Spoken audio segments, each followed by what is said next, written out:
Representation ఇవ్వడానికి.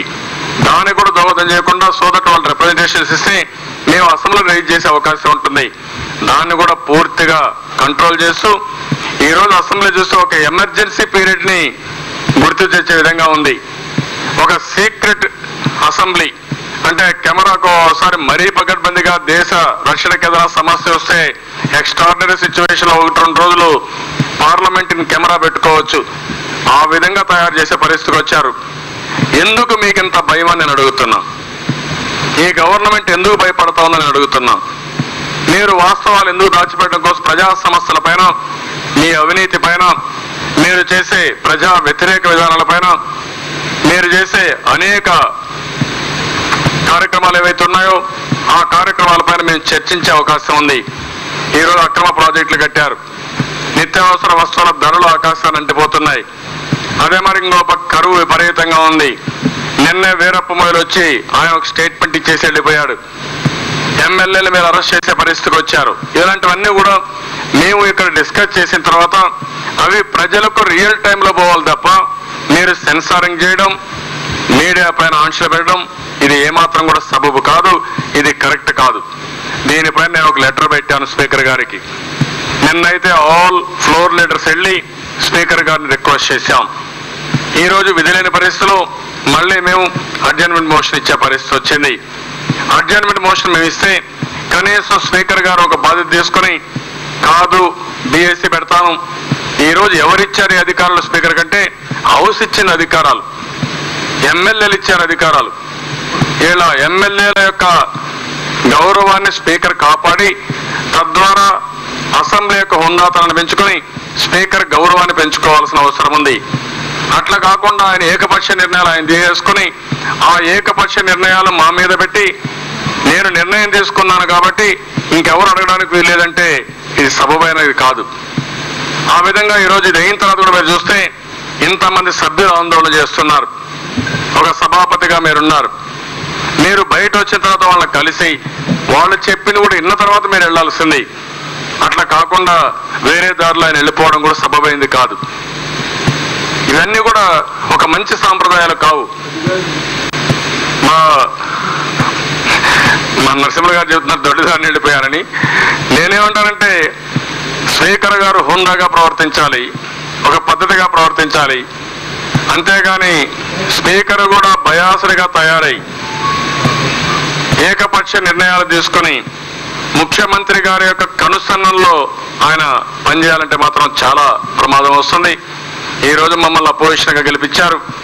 ప్రభుత్వాన్ని ఈరోజు ఈ రాష్ట్రంలో ప్రభుత్వాన్ని పాలనిమ్మని చెప్పి గెలిపించారు. అదే సందర్భంగా ప్రభుత్వం పూర్తిగా ప్రజలకు జవాబుదారీతనంగా ఉండవలసిన అవసరం ఉంది. ఆ జవాబుదారీతనంగా ఉండాల్సింది అసెంబ్లీ ద్వారా ఉండాల్సిన అవసరం ఉంది. వాళ్ళు చేసిన పనులన్నీ తప్పుడు కానీ మంచి పనులు కానీ నిలదీసే అవకాశం మాకు అసెంబ్లీ ద్వారా ఉంది. ఆ విషయం కూడా వీళ్ళు గుర్తుపెట్టుకోవాల్సిన అవసరం ఉందని చెప్పి తెలియజేస్తూ ఇప్పటికైనా స్పీకర్ గారిని కోరుతున్నాం, భేషజాలకు పోవద్దండి. మిమ్మల్ని కొత్తగా మేమేం అడగడం లేదు. ఈరోజు ఎప్పటి నుంచో వచ్చే ప్రజాస్వామ్య హక్కు. అసెంబ్లీలో మీడియా స్వేచ్ఛని హరించొద్దండి. ముందుండింది నార్మల్సీని రెస్టోర్ చేయండి. మీరు రెస్టోర్ చేయకుండా, నార్మల్సీ రెస్టోర్ చేయకుండా ఏవైతే మీడియా పైన ఆంక్షలు పెట్టి ఎక్కడికక్కడ సమస్యల్ని ప్రజల్లోకి పోనీయకుండా చేస్తే ఒక ప్రతిపక్షంగా మేము ప్రతిరోజు కూడా పోరాడుతూనే ఉంటాం.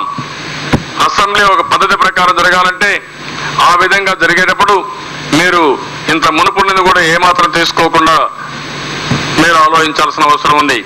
ఇది వ్యక్తిగతంగా మీరు తీసుకోవాల్సిన అవసరం లేదు. మేము చాలా స్పష్టంగా కోరుతున్నాం, మీరు స్పీకర్ అయిన నాటికి స్టేటస్ కో ఏముందో మీడియా పైన దాన్ని మీరు కంటిన్యూ చేయాల్సిన అవసరం ఉంది. రేపు మళ్ళీ అసెంబ్లీ ఏ విధంగా నడవాలి అనే విషయాలు మీరు మాట్లాడాలన్నా మీరు డిస్కస్ చేద్దాం.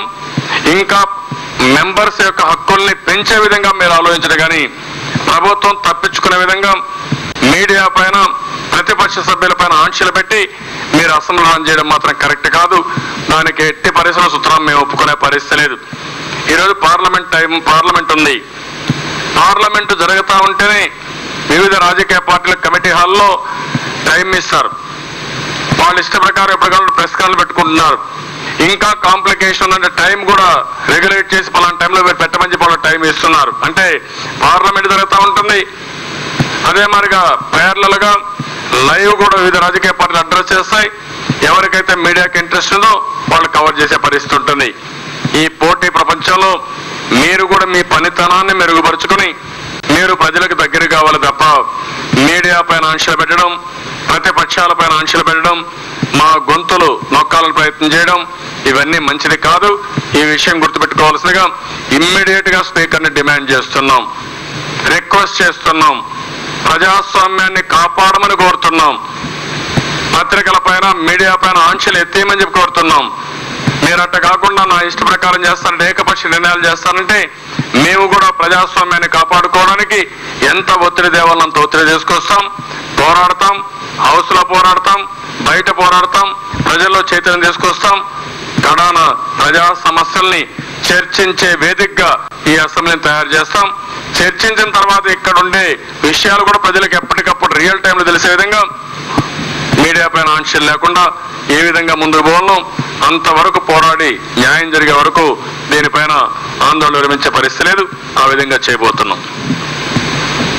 అదే మరిగా మీరేమన్నా క్వశ్చన్స్ ఉంటే ఒకటి అడిగేస్తే దీని మీద ఉంటే చెప్పండి. నేను వాంట్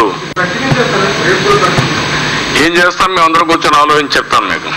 ఈ రోజుకైతే ఏకపక్షంగా మమ్మల్ని అందరినీ కూడా స్పీకర్ గారు ఒక చిన్న విషయం ఆయన కానీ అనుకోనంటే ఇమ్మీడియట్ గా చెప్పి లేదు 0 ఓవర్ ఉంది, లేకుంటే క్వశ్చన్ ఓవర్ అయిపోనండి, నేను బిఎస్ఏ పిలుస్తాను, లేకుంటే ఫ్లోర్ లీడర్స్ పిలిపించి మాట్లాడతాను, నాకు కూడా ఉద్దేశం లేదు చెప్పండి, ఒక నిమిషంలో అయిపోయింది. అదే అపోజిషన్ కూడా రిక్వెస్ట్ చేశారు. సుతరాము ఆయన అనుకుంటున్నాడు, ఒకటే చెప్తున్నాను, నేను నిర్ణయం తీసుకున్నాను, నా నిర్ణయాన్ని మీరు అడిగే హక్కులే అంటున్నాడు. ఇది మా హక్కులు, మా హక్కులు కాలరాసే విధంగా మీరు నిర్ణయం తీసుకొని మేము మాట్లాడడానికి వీల్లేదంటే ఇది ఎక్కడ న్యాయమో నాకు అర్థం కాలేదు.